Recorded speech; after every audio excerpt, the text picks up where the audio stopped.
Okay, I'm calling this video Revisiting Athens and Sparta because I bought this game back in 2007 and ultimately did not keep it. Now, why not? Now, when I purchased the game, I was pretty sure what I was getting into. I was familiar with the Columbia block games. They usually have a generic system, and I was quite familiar with them. I've purchased them as far back as their first title, Quebec 1759, later War of 1812. I did play their Napoleonic game, and I never did play Hammer of the Scots, which got very good reviews.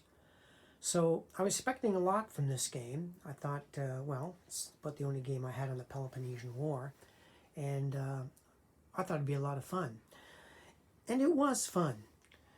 But the worst thing about the game, unfortunately, something we see a lot in the hobby, was the rules. Now, Columbia has this habit of producing most of their games with usually 8 pages or less. That just seems to be standard. Now, they're well written. There's no problem understanding the game generally. They have very good historical notes on the side. They go with a 3-column system. And it's these notes, which I do like, the historical notes, are burning up valuable space which could be better used in explaining the rules themselves.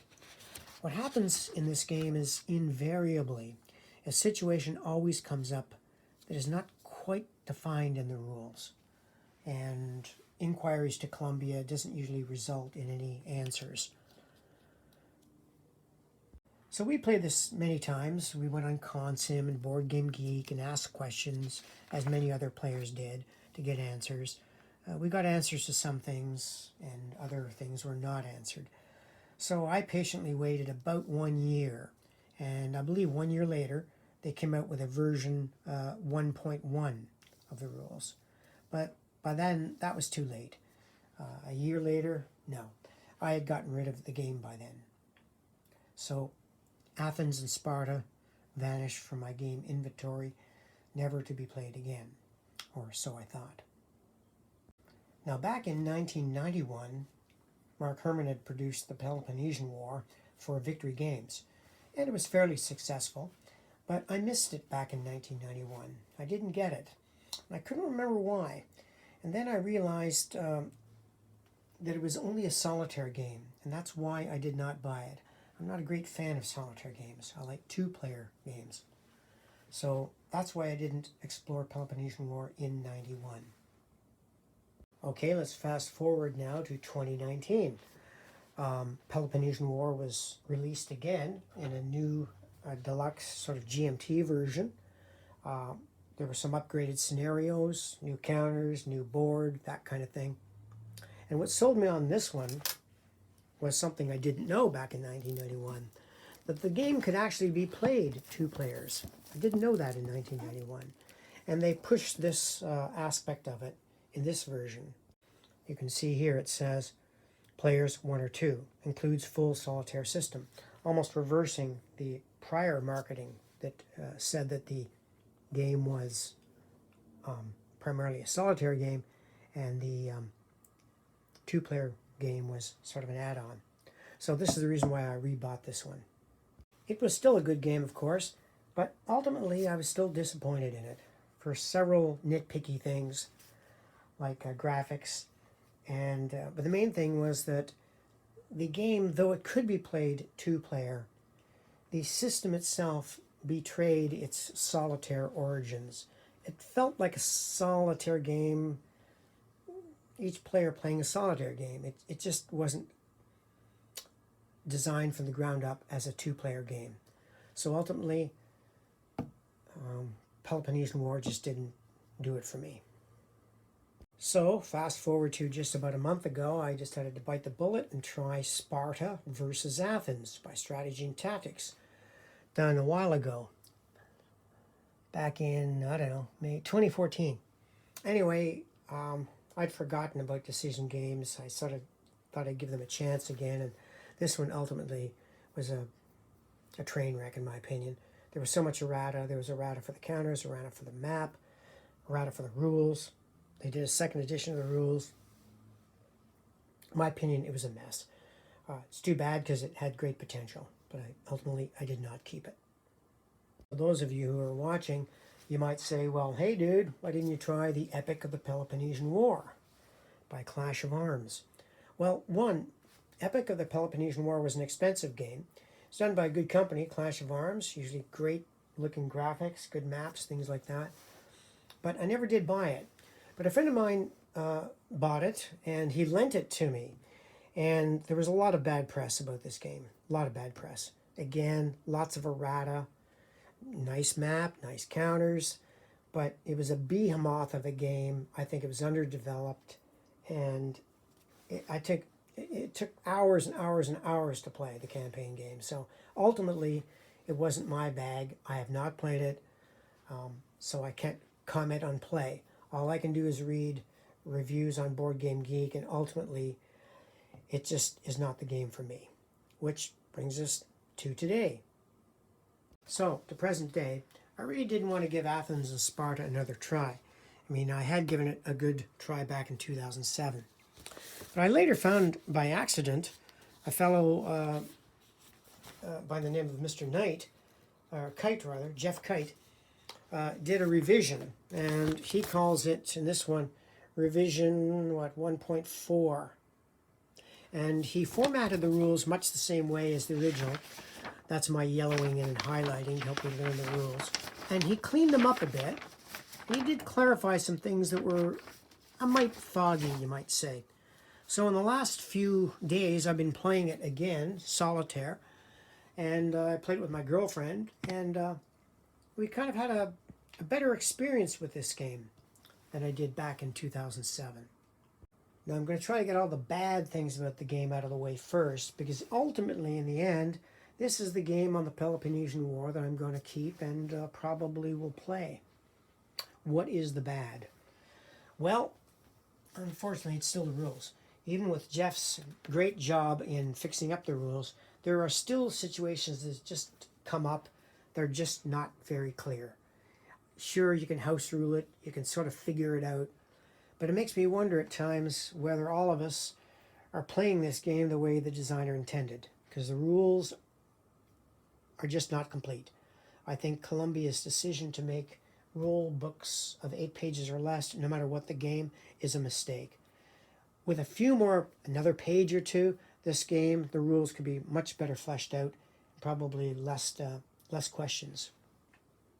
A second criticism I hear about Columbia games many times is the size of the maps. The maps are beautiful. This is a really nice map of the Peloponnesian War. Standard size blocks, and this is where the problem is. You're allowed to stack in Athens 6 blocks, and as you can see, they easily fill that square. Sparta, I believe, also has a capacity of 6 blocks. But the average size for block sizes is 4 per hex. But that still is very, very cramped. And as you can see, these blocks are very close together. And in practice, when you're playing, if you nudge one of these blocks or something like that, it can get confusing as to where these blocks are. So if the maps were bigger, perhaps twice the size, maybe even 50% the size larger, the game would be much better. This is a criticism I see in a lot of the Columbia games. The maps are just too small. I see some of the games coming out by GMT are using smaller blocks. I suppose that would be one solution. You'd lose a little bit of your graphic quality though. But block size and space is always a problem with these games. To say nothing of the fact that the blocks being so large and taking up so much space, they often cover critical information that you need to see. So you're continually lifting up the blocks to see what's underneath. I guess you could try this skyscraper method of going like that. Then you're asking for trouble if somebody knocks it over. But size has always been a problem in these games. Okay, now that I've mentioned all the bad, what's good about this game? What have I rediscovered in it? Now, I've been doing a lot of reading about the Peloponnesian War. I'd finished Mr. Kagan's book, a very, very thick volume giving a whole history of the war. Comprehensive history for sure. But you're covering a 30-year war. There's a lot of detail there. And by the time you get to the end, you can be certainly lost. I thought this was a much better book for giving you an overview of the Peloponnesian War. Mr. Hansen is a good writer. I ended up getting the audiobook, superbly read by Bob Sewer. And it's really about, as it says, how the Athenians and Spartans fought the Peloponnesian War. It's not a formal history chronologically of the war, it's how they fought it. So he'll have whole sections on trireme fighting, sieges, personalities, plagues. This is a very good book, and it's kind of re-stimulated my interest in the old Athens and Sparta game. Now, I must say, for a block game, it does a very good job of simulating the Peloponnesian War. And now for the good.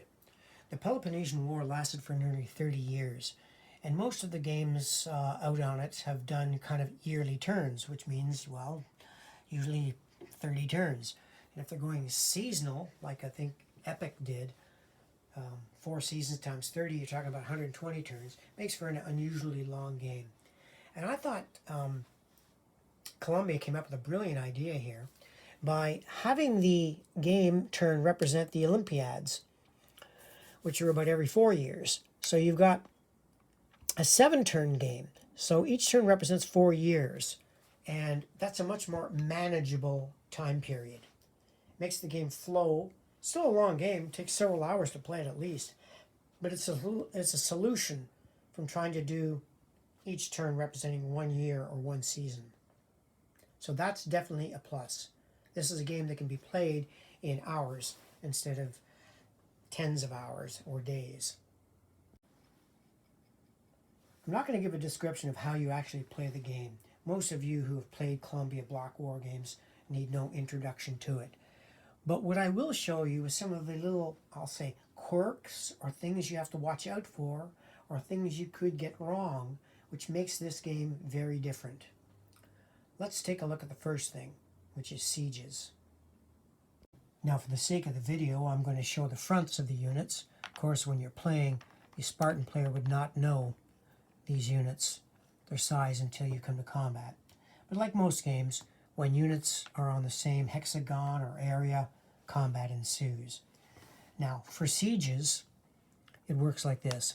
When 2 units appear on the same square, the defender has the option of falling back into the city or fighting a field battle. And from experience in the game, and I'm no expert with it, I found that the best thing to do is to fall back inside a walled city if you have one.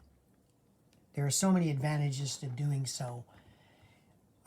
You'd only want to fight a field battle if you know you're going to win, you have a good chance. So the best solution seems to be to fall back into the city.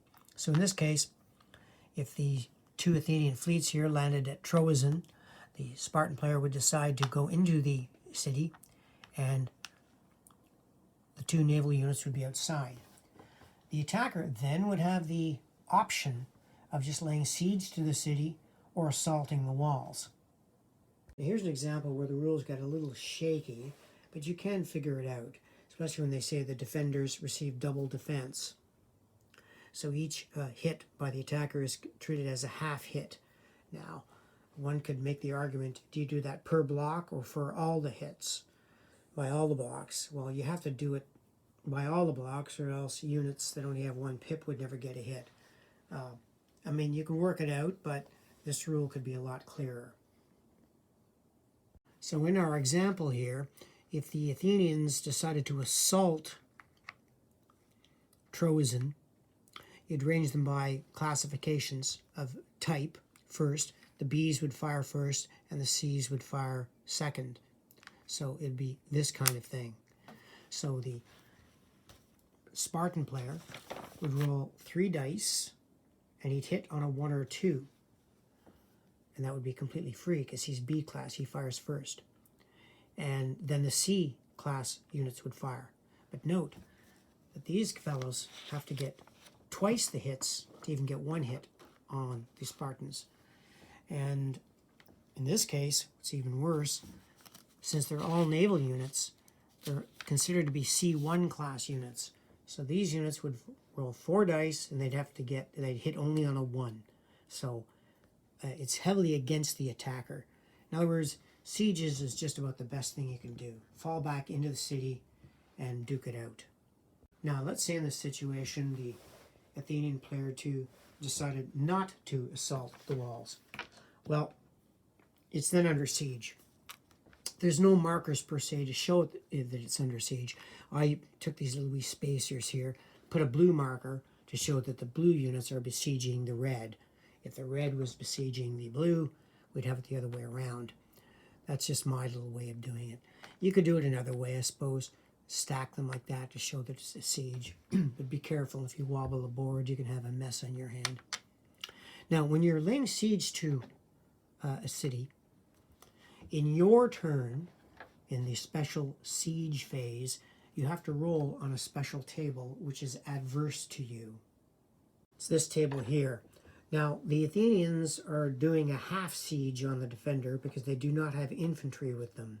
So, as you can see, they're going to have to roll 1 die per block, 2 dice, and if they get 4 or greater, they would lose 1 factor. So that's a bad disadvantage for performing a siege. Now, I missed this the first time, but this siege phase only happens in your turn. Here, siege attrition. The active player will roll siege attrition for all friendly blocks in siege and blockade. I mean, people could house rule this, but it still does reflect the Peloponnesian War. You could roll in the enemy turn and your turn, but that isn't what the rules say. You only roll in your turn. So next turn, when the Spartans have to do their siege roll, they're going to look on this same table over here, and for them, it's not a full siege because they're not besieged by infantry. They would roll, and if they rolled a 5 or a 6, they would lose 1 pip on their units. So you can see that sieges take a long time. And I think that's what makes this game a little bit different than a lot of the Columbia block games. Certainly Quebec 1759 didn't have any of this kind of stuff, and War of 1812 didn't either. But the aspect of sieges makes this game kind of static and very stalemated. Now, from my reading of the Peloponnesian War, that's totally accurate. Sieges in this time period, without the benefit of catapults and all the siege engines, that's from a later time period, made defense of a city, the attack of a city almost impossible to take. Sieges lasted a long time. Look, for example, the Trojan War. It's a 13-year siege. And with each turn representing 4 years, it's not unreasonable that some of these sieges lasted a long time. So in that sense, the game is very realistic, though maybe not as fun to play, but it's very realistic. So you're going to have to choose other ways to win rather than just sieges. And yet, at the same time, to win the game, you have to capture these key major cities. Now, another very important part of the game are the acquisition of allies.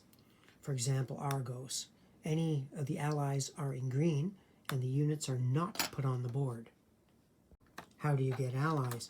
Well, if you're fortunate enough to get one of these alliance cards, you play that for the event, follow the instructions. In this case, you roll 1 die, 1, 2, 3.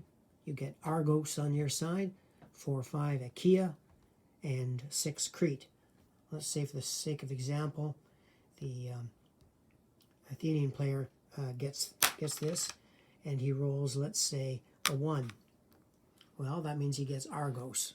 So you take these Argos units, put them on Argos facing your direction, and away you go. You've got 2 more allies in a fortified city, and another little bonus is that Argos has a fleet. Not a bad one, too. So the acquisition of allies in this game is pretty important, because as you can see, there's quite a few allied units over there. You've got Cretan units, Thessaly, Syracuse, of course, Macedon, Patre, quite a few. Now, in all the games I've played, and I haven't played that many, I've never seen anybody go to Sicily. It would be a tough nut to crack, because if you invade a neutral spot it automatically joins the enemy. So you really want to think about invading neutrals. But getting neutrals on your side is a major part of the game. Now, for those of you who know the Peloponnesian War, you know that Athens was primarily a naval power. That's reflected in the game. Where I think at the beginning of the game, she starts off with what? 1, 2, 3, 4, 6 naval units. Sparta does not have that many. And that's an uphill battle for the Spartans, because with Athenian naval movement, Athens can move pretty well all over the board, quite freely. Now, what does Sparta have going for her? Well, it's her army. She's got some good units.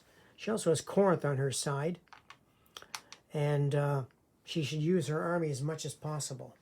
But she has some grave disadvantages, and I'll try to show you what those are in terms of geography. Now here's where the game falls down a bit because of just the physical size of the map. And you have to interpret the terrain very carefully. So you can see the Corinthians there, right at the Isthmus of Corinth.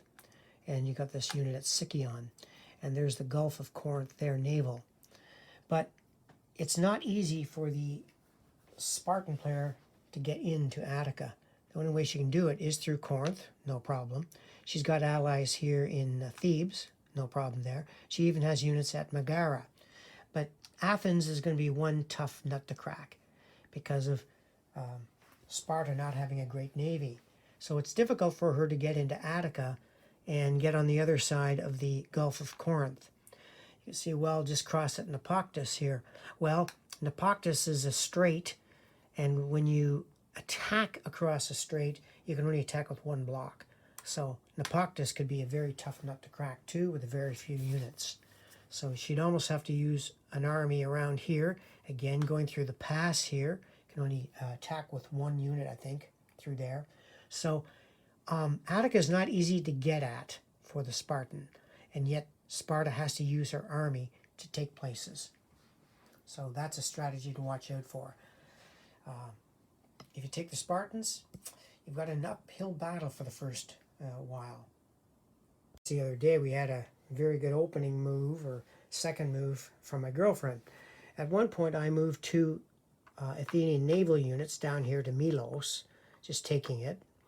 And I thought that was okay. Naval unit, I'm safe. Spartan Navy isn't all that big. So my girlfriend took two Spartan naval units. I think she took this one at Troezen and maybe here, I'm not sure. And she did a bold move here to Milos to take it back. I just pointed out to her, well, that's a chancy move because the Athenian Navy is pretty good. And if you lost these Spartan units, as I'll explain later, it's very difficult for the Spartans to replace them. But she wanted to do a battle anyway, go for the throat kind of thing. So anyway, we had this battle where all the odds were in my favor, but she rolled magnificent dice and destroyed the Athenian Navy. Whoa, good move, if you can pull it off. So that was a good opening move that changed the balance in the Aegean to some degree. I don't recommend it that you do it every time, but if you can get away with it, go for it. Now, why is it chancy for the Spartan player in the Navy? I'll show you why. Okay, as an example, let's say you had a Spartan naval unit at Gythium here. And let's say in the course of the game it had been reduced in battle to one single pip, or even been destroyed. Let's say it was destroyed. So it would go off on the destroyed column. No naval unit at Gythium.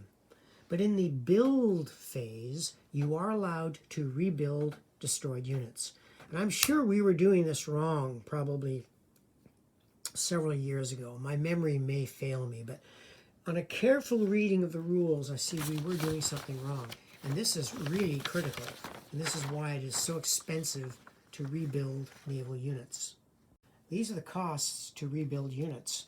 1 build point to take 1 step of peltasts, 2 BPs to do 1 step of hoplites, and 3 BPs to take 1 step of cavalry and ships. You see, well, okay, the Athenians have to pay that too. Well, true, but Gythium is a town with only 1. And It specifically says here in the rules, over here, the maximum BPs that may be spent per major city is 3 times the city's value, which means Githium can do a maximum of 3 BPs, which means 1 single pip on the naval unit. So if Sparta wanted to resurrect this unit, she'd have to spend 3 BPs at Githium, and the fleet would come back up with only 1 pip on 1 combat strength. So that's very expensive, and it takes a long time to build a navy. And if you recall that each turn represents about 4 years, that's if you lose a fleet, like that 3 unit, in the end it's going to cost you 9 BPs to resurrect it. And since it can only be built at Githium, you're going to have a hard time getting this thing back up to strength. Now, I'll check a rule. I think it says it has to be built at Githium, but let me just check something. Well, here's a case where the rules could be a bit more specific. If the unit was totally destroyed, like that unit I showed at Githium, it would have to be rebuilt at Githium. But this paragraph hints that if there's at least 1 step left on the ship, it could be built anywhere, except if it's not in a non-city. Because it says reinforcing is adding 1 or more steps to existing blocks on the map. Blocks in a non-city hex cannot be reinforced. Only besieging blocks in a siege or blockade can be reinforced. So they use the term city. They didn't say major city. Again, here's where the rules are unclear, and we need a decision on this, because I don't know what the answer is. You can see that here, see, they use the word city, minor, major, and major. So even in these little circle places, in theory, I think you could rebuild 1 pip at Preze, although the BPs may not indicate that. Let's take a look at the build point rules again. Well, here's a case where the rules lawyers can have fun. It does say 3 times the city's value, and if there's no value on the city, I would say that nothing can be built. So maybe I've answered my own question. But it is an example of how the rules can be a little bit foggy at times. So I'm going to conclude the video there on Athens and Sparta, a reevaluation. Again, came out from Columbia Games in 2007, so it's been out a while. I don't think it was as popular as some of the other Columbia games, and I don't know. I'm glad I'm reevaluating it, and I've rediscovered it. I think I was a little hard on it back then, but again, the rules, well, that's still one of the bad things about the Columbia Games. But overall, Athens and Sparta, I do like it, and it's probably the game of choice I will use to play the Peloponnesian War. And thank you for watching.